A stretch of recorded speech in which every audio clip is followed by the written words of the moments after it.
नमस्कार साथियों, जैसे कि आप सभी को मालूम है कि आपके राज्य में उत्तर प्रदेश में आयुर्वेदा फार्मासिस्ट की बम्पर भर्तियां यहाँ पर निकली हुई हैं। और बम्पर भर्तियों की जब भी बात आती है तो देखिए यहाँ पर पहली बार 1002 पदों के ऊपर आयुर्वेदा फार्मासिस्ट के लिए भर्तियां यहाँ पर होने वाली हैं। लेकिन इंपॉर्टेंट ये कि आप कितना प्रिपेयर्ड है इस एग्जाम को लेकर, क्योंकि बहुत सारा आयुर्वेदा का वास्ट सिलेबस है। कितना पढ़ें, क्या चीजें पढ़ें, कौन सी चीजें स्किप करें, क्योंकि मार्केट में ऑलरेडी इतनी तरह तरह की बुक्स हैं। बुक्स का चेन अगर गलत हो जाए, बुक्स अगर आप मार्केट से गलत उठा के लेकर आते हैं और वो बुक्स ही बेनिफिशियल नहीं है, उसमें आपको लैंग्वेज ही समझ नहीं आ रही है, उसमें आपको क्या बताया गया, क्या पढ़ाया गया, क्या लिखा गया, वही चीजें आपको समझ नहीं आ रही हैं, तो वो कहीं ना कहीं आपके लिए परेशानी का सबब जरूर बनती हैं। लेकिन डरने की बात नहीं है। अगर आप क्रैश कोर्स ज्वाइन करते हैं आयुर्वेदा फार्मासिस्ट के लिए, तो देखिए इसमें आपको वीडियो कोर्स मिल रहा है, कंप्लीट वीडियो कोर्स मिल रहा है आपका, ठीक है। और इसमें आपको mock paper, model paper, test series, previous questions, जितने भी अदर स्टेट में आयुर्वेदा फार्मासिस्ट के एग्जाम हुए हैं उन सभी के सॉल्यूशंस पीडीएफ आपको मिल रही हैं। और इतना ही नहीं, आपको जब टॉपिक वाइज लेक्चर्स मिल रहे हैं तो आप वहां से बहुत कुछ सीख रहे हैं, साथ साथ में आप नोट्स भी बना रहे हैं, क्योंकि मैक्सिमम स्टूडेंट्स ने कोर्सेज ऑलरेडी ज्वाइन कर लिया है। क्योंकि सरकारी नौकरी है, सरकारी नौकरी की जब भी बात होती है तो स्टेबल जॉब है, ठीक है। आपकी नीड्स और ड्रीम्स इस जॉब से पूरी हो सकती हैं। तो जल्दी से व्हाट्सएप कर लीजिए अगर आपने अभी तक भी कोर्सेज ज्वाइन नहीं किए। नमस्कार साथियों, उत्तर प्रदेश आयुर्वेदा फार्मासिस्ट के लिए इंपॉर्टेंट क्वेश्चंस की सीरीज को आगे बढ़ाते हुए आज के क्वेश्चंस को हम डिस्कस करेंगे। जिन्होंने पहले के लेक्चर्स में ये क्वेश्चंस अटेंड नहीं किए हैं तो वो डिस्क्रिप्शन बॉक्स चेकआउट करें, लिंक आपको मिल जाएंगे। और अगर आपको ये पीडीएफ चाहिए तो आप व्हाट्सएप ग्रुप्स ज्वाइन कर लीजिए। कमेंट बॉक्स में आपको पिन किया हुआ लिंक मिल जाएगा और डिस्क्रिप्शन में भी आपको लिंक मिल जाएगा व्हाट्सएप का, फ्री ग्रुप्स जो हमारे रहते हैं, तो आप वहाँ पे ये क्वेश्चन पढ़ सकते हैं। आज के क्वेश्चंस को हम डिस्कस करेंगे। क्वेश्चंस आपकी स्क्रीन के सामने हैं। लवंग का पर्याय बताइए, क्या ये देवकुसुम, श्री प्रसून, उपयुक्त दोनों या फिर कोई नहीं। लवंग के पर्याय की यहाँ पर बात हो रही है, जल्दी से सोचिए। देखिए इसका सही आंसर होगा देवकुसुम और श्री प्रसून, यानी कि दोनों ही लवंग के ये पर्याय हैं। लेकिन आपको थोड़ा सा पता होना चाहिए कि लवंग जो वो हिंदी पर्यायवाची शब्द है जिसको हम लौंग कहते हैं, ठीक है जी। और अंग्रेजी की जब भी बात होगी इंग्लिश नेम की तो क्लोव कहते हैं लौंग को, ठीक है, जो लैटिन शब्द फ्लेवस से निकला है, ठीक है। यहाँ से क्वेश्चन होगा, आंसर आपके पास होगा। नेक्स्ट यहाँ पर देखिए, यहाँ पर बात हो रही है चूर्ण के टाइम पीरियड की, वो भी किसके अनुसार, शारंग धर्म अनुसार के, ठीक है। अब देखिए जितने भी आपके ये चूर्ण रहते हैं, मेडिसिन रहती हैं, इनके शेल्फ लाइफ जो होती है वो इंपॉर्टेंट है, क्योंकि एक क्वेश्चन यहाँ से आता ही आता है, ठीक है।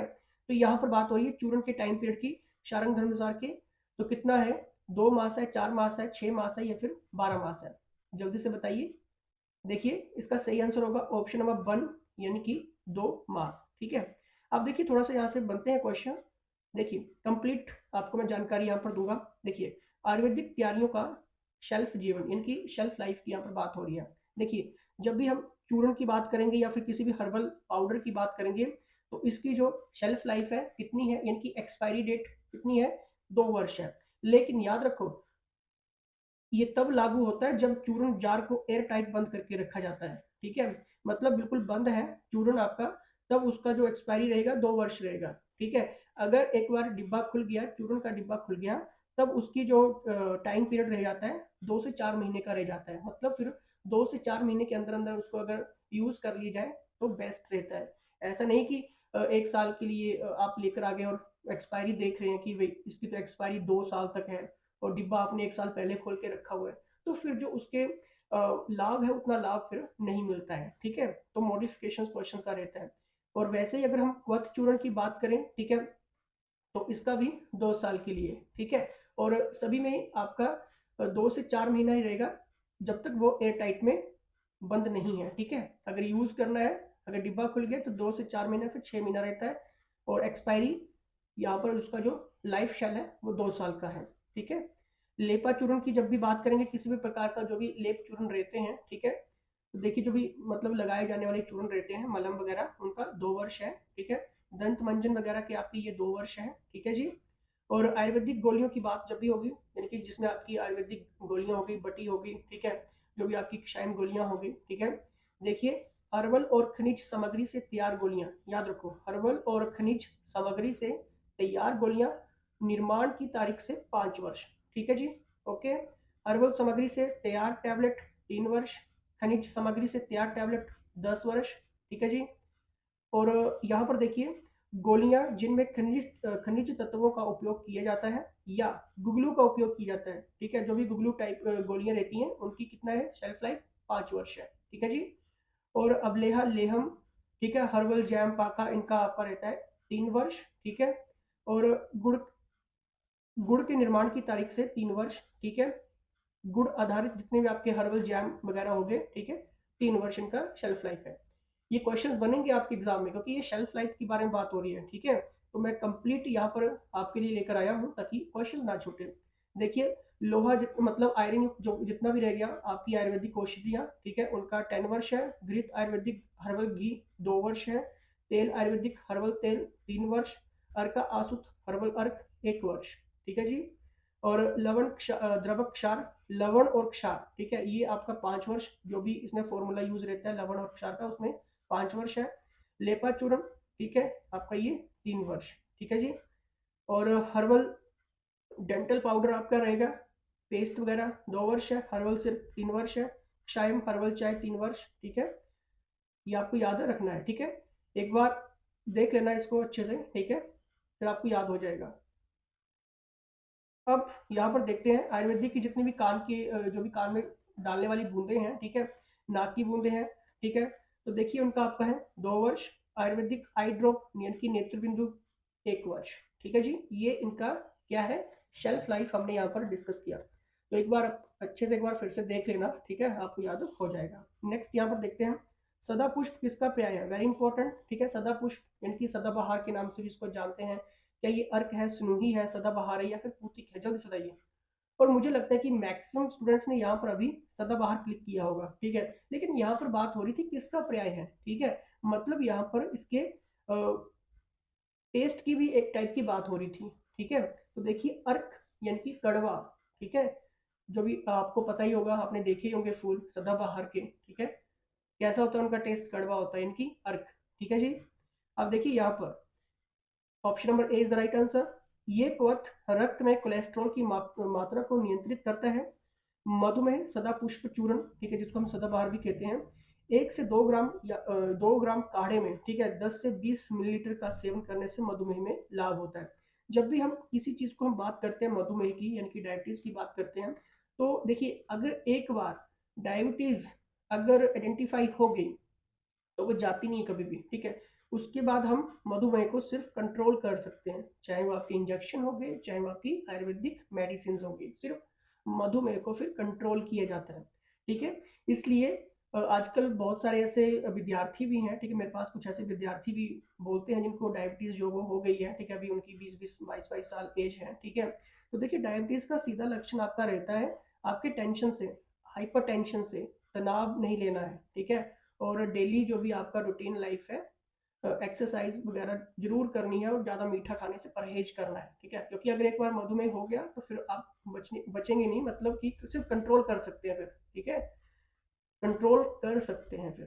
ठीक है, तो इसलिए आइडेंटिफाई नहीं करना है। ठीक है, टेंशन वगैरह नहीं लेनी है, किसी भी तरह का कोई भी तनाव, क्योंकि मेरे पास ऐसे बहुत सारे स्टूडेंट्स आते हैं जिनको आइडेंटिफाई हो चुका है डायबिटीज, तनाव के कारण, स्ट्रेस के कारण, हाइपरटेंशन। ठीक है, तो देखिए सदाबहार की 3 से 4 पत्तियों तथा पुष्पों को मिलाकर गोली बनाकर प्रातः खाली पेट जल के साथ सेवन करने से मधुमेह में लाभ होता है, खत्म नहीं होता है, कंट्रोल होता है। ठीक है, चलिए नेक्स्ट यहाँ पर देखिए very important question. What is the full form of EKRC? EKRC की फुल फॉर्म क्या है बताइए। क्या ये traditional knowledge and research classification है, traditional knowledge and resource classification है, traditional knowledge and resource code है, या फिर नन ऑफ एवर, कोई भी नहीं? बताइए। देखिए EKRC की फुल फॉर्म क्या है, traditional knowledge and resource classification. Option number 2 is the right answer. Clear? Next यहाँ पर देखिए WIPO यानी कि वर्ल्ड इंटेलेक्चुअल प्रॉपर्टी ऑर्गेनाइजेशन, विश्व बौद्धिक संपदा संगठन का मुख्य कार्यालय कहाँ पे है? इंटेलेक्चुअल प्रॉपर्टी की यहाँ पर बात हो रही है। ठीक है, मतलब पूछ रहा है ये कहाँ पे है, क्या ये स्कॉटलैंड है, जिनेवा है, इंडिया है, या फिर यूके है? बताइए। देखिए इसका सही आंसर होगा ऑप्शन नंबर 2। ऑप्शन नंबर 2 यानी कि जिनेवा। ठीक है जी। अब देखिए यहाँ पे थोड़ा सा मैं आपको क्लियर करता हूँ। देखिए, जब भी WIPO की बात होगी, ठीक है, विश्व बौद्धिक संपदा संगठन संयुक्त राष्ट्र की 15 विशिष्ट एजेंसियों में से एक है। विश्व बौद्धिक संपदा संगठन की स्थापना करने वाले 1967 के कन्वेंशन के अनुसार WIPO को देशों के साथ साथ अंतर्राष्ट्रीय संगठनों के साथ सहयोग करके दुनिया भर में बौद्धिक संपदा को बढ़ावा देने और उन्हें संरक्षित करने के लिए बनाया गया था। किस लिए? ठीक है, तो आपको थोड़ा सा भी हाईलाइट यहाँ पर हो चुका होगा कि किस लिए बौद्धिक संपदा को बढ़ाना है और उन्हें सेफ करना है, संरक्षित करना है। ठीक है जी, चलिए नेक्स्ट यहाँ पर देखते हैं। त्वक का संग्रहण काल होता है। त्वक, यहाँ पे किसकी बात हो रही है? स्किन की बात हो रही है। ठीक है, संग्रहण काल, और मैं आपको यहाँ पर बताने वाला हूँ क्योंकि इंपॉर्टेंट है ये क्वेश्चन। क्या ये शरद है, हेमंत है, बसंत है या फिर ग्रीष्म है? बताइए। त्वक का संग्रहण काल होता है शरद, हेमंत, बसंत या फिर ग्रीष्म। देखिए, इसका सही आंसर होगा ऑप्शन नंबर 1 शरद यानी कि ऑटम। त्वक का संग्रहण काल होता है ऑटम। अब देखिए यहाँ पर क्वेश्चंस अगर बाहर से बनता है मॉडिफाइड होता है, क्योंकि जरूरी नहीं होता कि सेम एज इट इज वैसे ही क्वेश्चंस आपके एग्जाम में आ जाते हैं, मॉडिफिकेशंस होती है क्वेश्चंस की। ठीक है, देखिए, आचार्य चरक अनुसार औषधियों का संग्रह, याद रखो किसके बारे में बात करने वाले हैं, या तो फिर आपसे चरक पूछ लेगा। ठीक है, देखिए औषधियों का संग्रह, पहले तो आपको ये ट्रिक याद रखनी है, लर्न ट्रिक टू लर्न ऋतु इन सीक्वेंस। ऋतुओं को सीक्वेंस वाइज में, ये ट्रिक है। शिव ग्रीप शह, ठीक है, शिव ग्रीप शह। ठीक है, अब देखिए यानी कि यहाँ पर शी से आपकी होगी शिशिर ऋतु, ब से आपकी होगी बसंत ऋतु, ग्री से आपकी होगी ग्रीष्म ऋतु, ब से आपकी होगी वर्षा ऋतु। ठीक है, लर्न लर्न करने की ट्रिक बता रहा हूँ ये ऋतुओं की। ठीक है, और श और हे से आपका हो जाएगा यहाँ पर शरद और हेमंत। अब देखिए कैसे याद करना है इसको। ये आपकी हो गई ट्रिक ऋतुओं को सीक्वेंस वे में याद करने की, और ये होगी आपकी ट्रिक इसलिए कौन सी ऋतु में क्या चीज संग्रहण करनी चाहिए यानी कि लेनी चाहिए। ठीक है, अब देखिए शी से आपकी आ गई थी शिशु ऋतु। ठीक है, MS, ATKS, बस ये याद रखो, ये ट्रिक है आपका। ठीक है, मतलब इन ऋतुओं में हमें इन चीजों का संग्रहण करना चाहिए। MS याद हो गया, KTKS सिंपल है। ठीक है, अब देखिए, तो शिशु ऋतु में हमें क्या चीज लेनी चाहिए? मूल का संग्रहण करना चाहिए। M मतलब मूल और S मतलब शाखा। ठीक है, वहीं पे बसंत ऋतु, इस ऋतु में शाखा पत्र का संग्रहण करना चाहिए। ग्रीष्म ऋतु में, इस ऋतु में मूल का संग्रहण करना चाहिए। वर्षा ऋतु में, इस ऋतु में शाखा पत्र का करने का उद्देश्य, ठीक है, दिया गया है। और वहीं पे शरद ऋतु की बात करेंगे तो इसमें कंद, त्वक, क्षीर का संग्रहण करना चाहिए। हेमंत ऋतु में सार का संग्रहण करना चाहिए। ठीक है, तो देखिए हमने यहाँ पर क्या किया, कुछ नहीं किया, हमने यहाँ पे ऋतुओं को सीक्वेंस वे में याद कर लिया। ठीक है, शिव ग्रीव श हे। ठीक है, और इनके अकॉर्डिंग हमने ऋतुओं को एडजस्ट कर दिया। ठीक है, और ये है आपकी ट्रिक। जैसे एम से आपका मूल हो गया, ठीक है, एम से आपका मूल हो गया, एस से आपकी शाखा पत्र होगी, एम से मूल, एस से शाखा, और के टी के एस से आपका क्या बनेगा? के टी के एस से आपका के टी एस, के टी, ये आपका के टी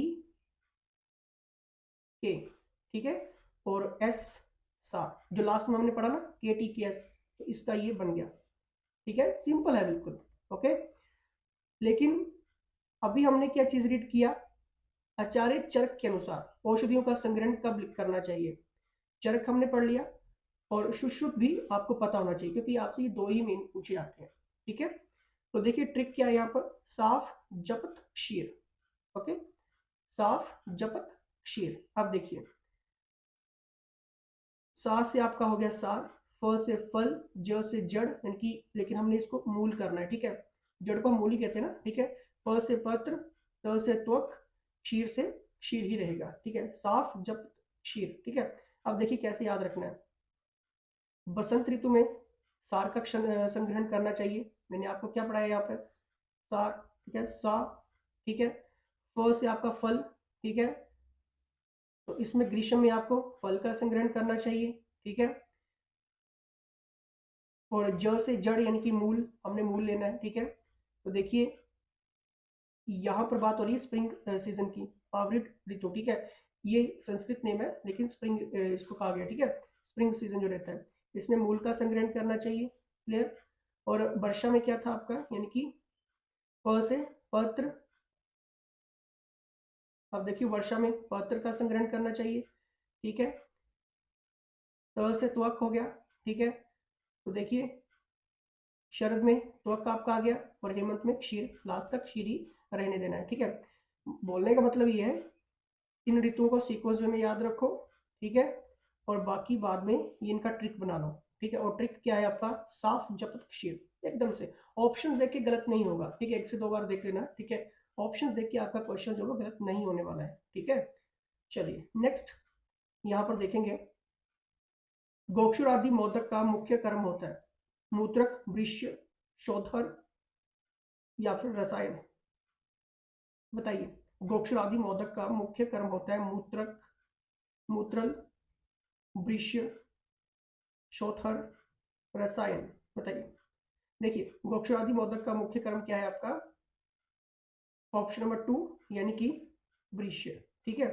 अब देखिए यहाँ पर थोड़ा सा मैं आपको क्लियर करता हूँ, गोक्षुराति गुगलू गुर्दे और मूत्र पर्त के उचित कार्य का समर्थन करता है। अब देखिए आपको एकदम से क्लिक हो जाएगा कि हमने गोक्षुरादि के बारे में थोड़ा सा पढ़ा था और यहाँ पे कुछ गुर्दे की बात हुई थी, मूत्र पथ की बात हुई थी, मतलब कि उचित कार्य करने का ये समर्थन करता है, ठीक है। स्वस्थ मूत्र जो आपका संरचना है, जो स्ट्रक्चर है उसको प्रॉपर वे में करता है, ठीक है। और ये गुर्दे, मूत्राशय और मूत्र मार्ग को मजबूत करने का मदद करता है। मतलब इसी लाइन से आपका गोक्षुरादि क्लियर हो जाएगा, ठीक है। क्वेश्चन अगर थोड़ा सा चेंज भी होता है तो आपके आपके पास आंसर होगा उस चीज का, ठीक है जी। देखिए आयुष 64 का घटक है, काफी इंपॉर्टेंट है क्वेश्चन ये। अश्वगंधा, शंख पुष्पी, कुटकी या फिर चित्रक, बताइए। आयुष 64 का घटक अश्वगंधा, शंख पुष्पी, कुटकी या फिर चित्रक, बताइए। देखिए इसका सही आंसर होगा ऑप्शन नंबर 3 यानी कि कुटकी। देखिए आयुष 64 एक हर्बल दवा है जो कोविड महामारी के कारण में चर्चा में थी, उस टाइम में बहुत ज्यादा चर्चा में थी। और बाकी अदर स्टेट में जब एग्जाम हुए तो एग्जामिनर ने ये क्वेश्चन डाला भी था। देखिए आयुष मंत्रालय ने इस फॉर्मुलेशन को मानक देखभाल में एक अतिरिक्त दवा के रूप में निर्धारित किया है।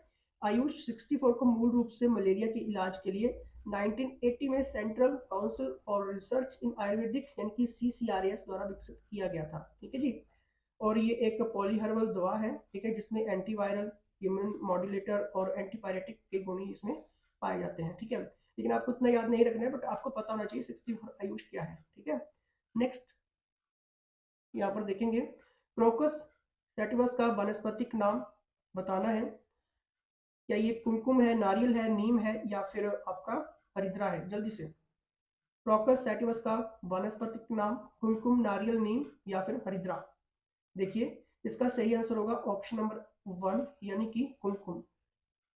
क्रोकस सैटिवस का वानस्पतिक नाम है कुमकुम, ठीक है जी। अब देखिए इसके पुष्प में यानी कि जो स्टिग्मा रहता है, ठीक है, वर्तिकाग्र, ठीक है, केसर, कुमकुम, जाफरान अथवा सैफरन कहते हैं, ठीक है। तो ये सारे नाम आपको याद रखने हैं। इसके पुष्प की जो स्टिग्मा है, ठीक है, स्टिग्मा को केसर, कुमकुम, जाफरान अथवा सैफरन कहते हैं, ठीक है। एक ही नाम है ये। और अगर इसमें कुल पूछ लेते हैं, फैमिली पूछ लेते हैं, कहते हैं ना कि किस कुल का है, ठीक है, मतलब कुल बताना होता है वहां पे आपको कि किस कुल के खानदान से हो आप, ठीक है। तो देखिए ये इरिडेसी कुल की क्रोकस स्टाइवस नामक वनस्पति है, ठीक है। ये इरिडेसी कुल की क्रोकस स्टाइवस नामक वनस्पति है जिसका मूल स्थान दक्षिण यूरोप है, यद्यपि इसकी खेती स्पेन, इटली, ग्रीस, तुर्किस्तान, ईरान, चीन और भारत में होती है, ठीक है, क्लियर। नेक्स्ट यहाँ पर देखेंगे, रक्त वर्ग में सम्मिलित है हरिद्रा, कुमकुम, मदंतिका या फिर लौधर, बताइए, जल्दी से बताइए। देखिए रक्त वर्ग में सम्मिलित है आपका ऑप्शन नंबर 2 यानी कि कुमकुम, ठीक है। और मैंने आपको बता दिया। और केसर का फायदा क्या है, अगर आप केसर यूज करते हैं, खाते हैं, तो जो आपकी ब्लड वेसल्स होती हैं, जो आपकी नर्व्स होती हैं, उनको भी ये क्या करता है, चौड़ा करने का काम करता है। मतलब हार्ट डिसीज को ये बहुत हद तक कम कर देता है, ठीक है। तो सुबह उठ के अगर आप 3 या 4 लेसेस, सिर्फ 3 या 4 ही लेनी होती हैं, ठीक है। अगर केसर केसर की अगर आप 3 या 4 लेसेस गर्म पानी में या तो फिर दूध में ले सकते हैं, ठीक है। तो इससे भी बहुत फायदा होता है, जो भी आपके और जितने भी ब्लड से रिलेटेड जो भी बीमारी है उसमें उसमें भी सहायता रहती है, क्योंकि ये आपके ब्लड वेसल्स को क्या करता है, चौड़ा करने का काम करता है, ताकि जो आपका खून है वो प्रॉपर तरीके से प्रवाह हो सके, ब्लड फ्लो हो सके, ठीक है, सर्कुलेशन अच्छा हो सके। तो यहीं पर यही बात की गई थी, रक्त वर्ग में समझता है कुमकुम। अगर यहाँ पे केसर किया होता तब भी आपका सही होता, ठीक है, क्योंकि केसर को ही हम कुमकुम कह रहे हैं, ठीक है। ऊपर मैंने आपको पढ़ाया। तो देखिए इस तरह के टिपिकल नाम एग्जामिनर खुद डालता है, ठीक है। जैसे हमने यहाँ पर बात की थी कि इसके पुष्प की स्टिग्मा को केसर, कुमकुम, जाफरान, ठीक है, तथा सैफरन कहते हैं। बात क्लियर हो गई, ठीक है। तो इतने क्वेश्चंस इंक्लूड थे, लेकिन अगर आपको बेस्ट प्रिपरेशन करनी है, नेक्स्ट अभी भी कह रहा हूँ, ठीक है, काफी अच्छी वैकेंसीज आपके उत्तर प्रदेश में निकली है, मौका हाथ से जाने मत दो, ठीक है। प्रॉपर वे में क्लासेस ले लीजिए एक्सपर्ट्स के अंडर, ठीक है। मॉक पेपर मिल रहे हैं, टेस्ट सीरीज मिल रही है, टॉपिक वाइज क्वेश्चन मिल रहे हैं, ठीक है। और बहुत जल्दी हम अब आपके डेली टेस्ट भी शुरू करने वाले हैं, तो बहुत सारी हेल्प आपकी हो जाएगी, ठीक है जी। क्योंकि आयुर्वेदा है, वास्ट है, आज पढ़ना शुरू करोगे शायद 2 साल में भी कंप्लीट ना हो पाए, लेकिन इंपॉर्टेंट इंपॉर्टेंट पढ़ेंगे तो हो जाएगा, ठीक है। एग्जाम के पॉइंट ऑफ व्यू से पढ़ेंगे तो हो जाएगा, कोई दिक्कत परेशानी नहीं है। शॉर्टकट कुछ नहीं होता, मैंने पहले भी आपको कहा है, बस पढ़ना पड़ता है, ठीक है। फिर भी अगर आपको मुझसे बात करनी है, कोई चीज़ समझ नहीं आ रही है, व्हाट्सएप करिए, डायरेक्ट कॉल मत करना, ठीक है, पहले टाइम ले लेना व्हाट्सएप पे, ठीक है। आपकी मेरी बात भी हो जाती है, ठीक है जी। चलिए इसी के साथ जय हिंद।